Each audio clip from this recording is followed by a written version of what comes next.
السلام علیکم ورحمۃ اللہ وبرکاتہ۔ حدیث مبارکہ ہے، رسول اللہ صلی اللہ علیہ وسلم نے فرمایا، کامل مسلمان وہ ہے جس کی زبان اور ہاتھ سے دوسرے مسلمان محفوظ رہیں۔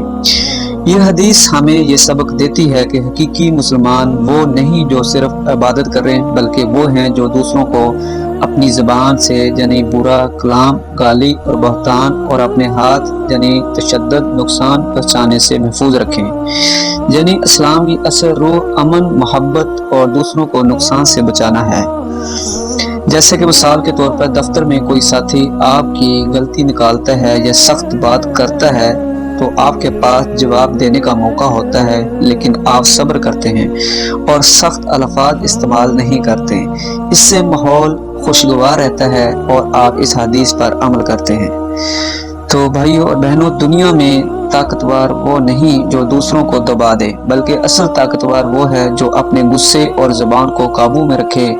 آج سے ہم وعدہ کریں کہ ہم کسی کو اپنی زبان یا ہاتھ سے نقصان نہیں پہنچائیں گے۔